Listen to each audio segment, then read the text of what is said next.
Assalamualaikum warahmatullahi wabarakatuh. Adik-adik kelas 5, untuk buku pembelajarannya atau buku elektroniknya sudah saya kirimkan tadi. Untuk PPT-nya juga sudah saya kirimkan. Sekarang untuk videonya ya, tentang materi aswaja. Materi aswaja tentang apa? Upaya Nabi Muhammad membina masyarakat Madinah. Dulu Nabi Muhammad ketika di dalam pelajaran kelas 4 semester 2 dulu itu Nabi Muhammad terlahir itu hijrah ke Madinah. Dalam masalah hijrahnya itu ada 5 perkara ketika dia hijrah sana ke Madinah. Ada alasan pertama hijrah atau sebab-sebabnya hijrah itu ada rencana pembunuhan dari kaum kafir Quraisy, ada perintah Allah, tekanan kaum muslimin semakin berat gitu. Ada penduduk Yasrib atau Madinah butuh pemersatu atau pemerintahan penduduk Yasrib itu banyak itu. Ketika hijrah dulu itu ada 14 hari, yang 3 hari di Gua Sur yang atau menginap di Gua Sur bersembunyilah. Terus yang itu yang 7 hari dia tersebut itu berjalan ditemani oleh Abu Bakar Siddiq. Yang 4 hari dia tersebut itu di Masjid Kuba.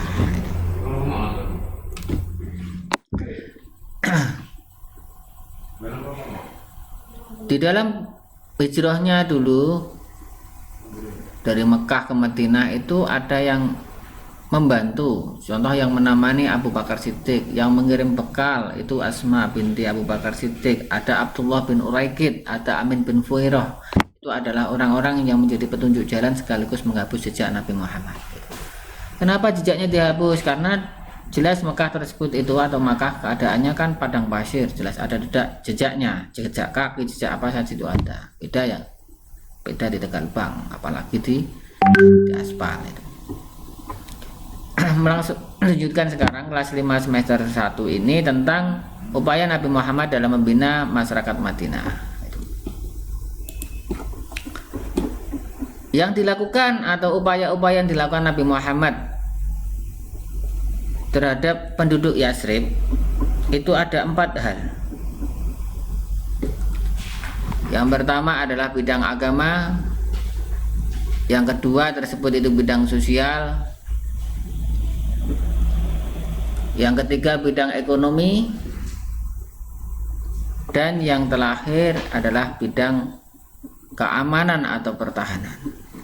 Jadi yang dilakukan Nabi Muhammad sesampai di Yasrib atau di Madinah itu ada 4 hal ini. Akan kami terangkan sedikit-sedikit satu persatu. Dalam bidang agama,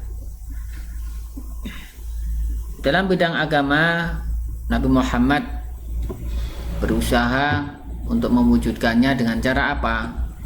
Membangun masjid, namanya Masjid Nabawi. Yang tanahnya tersebut itu dibeli dari anak yatim Sahal dan Suhail, gunanya untuk mendirikan masjid, yang di situ Masjid Nabawi tersebut berfungsi untuk beribadah, perencanaan kegiatan, tempat belajar, tempat menampung orang yang kehabisan bekal atau mengadili perkara. Jadi ini adalah fungsi daripada Masjid Nabawi. Jadi masjid, kalau ada pertanyaan, masjid yang pertama kali dibangun oleh Nabi Muhammad masjid apa? Masjid Nabawi. Tanyanya siapa? Tanyanya Nabi Muhammad. Yang di situ diberi dari Sahal dan Suhail 10 dinar. Fungsinya masjid seperti ini, sejak dulu sampai sekarang itu fungsinya ini. Satu, beribadah, sudah jelas masjid itu dibuat untuk beribadah. Yang kedua, perencanaan kegiatan. Sekarang tidak ada perencanaan di sini karena di Indonesia atau di sini sudah ada namanya kantor pemerintah. Karena sekaligus Masjid Nabawi adalah dulu itu sebagai pusat pemerintahannya yang ada di Madinah. Tempat belajar, sekarang juga masjid masih dibuat untuk belajar. Nah, kecuali corona ini, itu masjid ditutup semuanya. Keempat, tempat menampung orang yang kehabisan bekal ini. Sampai sekarang apabila orang tersebut berhenti rata-rata di masjid. Itu rata-rata di masjid ini. Apabila masjidnya dibuka ini, tapi kalau ditutup ya di jalan gitu kan. Yang terakhir adalah mengadili perkara.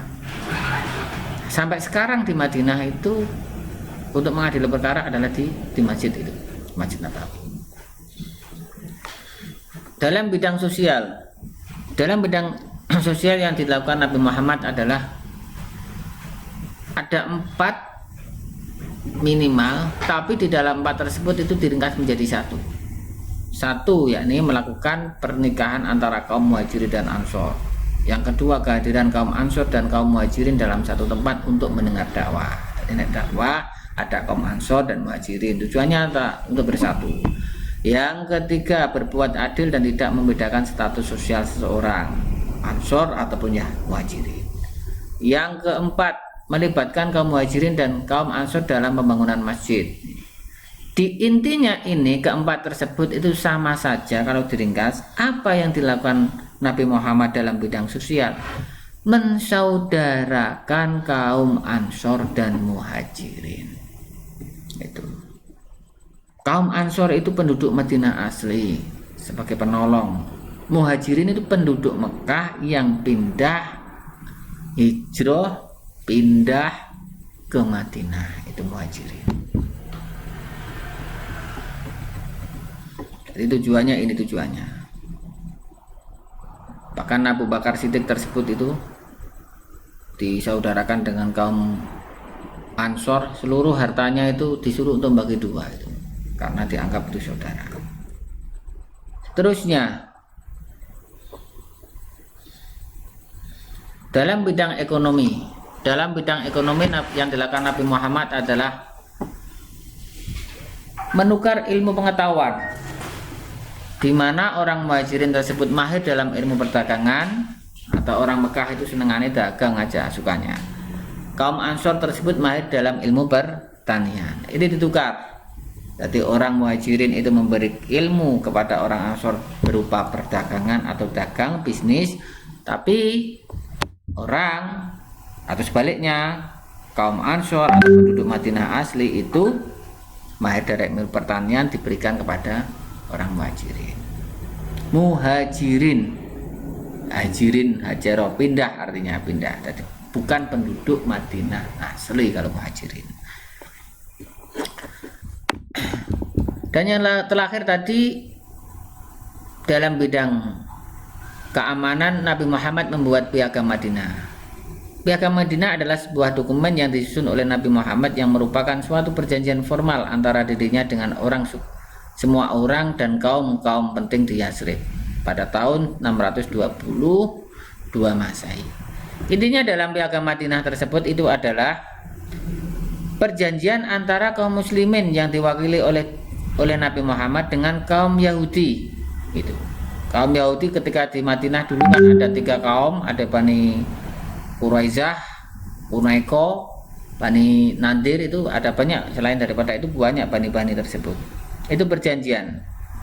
Yang isi daripada perjanjian atau Piagam Madinah itu menetapkan adanya kebebasan beragama. Dari kaum muslimin juga beribadah sesuai keyakinannya, kaum Yahudi juga beribadah sesuai keyakinannya. Yang kedua, kebebasan menyatakan pendapat atau demokrasi, tapi harus sopan dan santun. Tidak boleh kita bebas memberikan pemikiran tapi kita tidak santun, itu tidak boleh, itu harus itu. Dan tidak boleh memaksakan pendapat gitu. Apapun kekuasaannya, apapun identitasnya, tidak boleh memaksakan ke pendapatnya. Itu harus kebebasan menyatakan pendapat itu. Yang ketiga, tentang keselamatan harta benda. Jadi harta benda orang Yahudi juga dijamin di dalam masalah ini. Walaupun pada saat itu juga kubu dari Nabi Muhammad banyak. Kalau mau perang tetap menang Nabi Muhammad. Tapi ini adalah suatu pemimpin atau contoh seorang pemimpin. Dan larangan orang melakukan kejahatan. Di kejahatan tersebut tidak boleh. Nah, ketika dalam ini. Ya, adik-adik kelas 5 dalam pandemi ini kita belajarnya bisa online, dan apabila online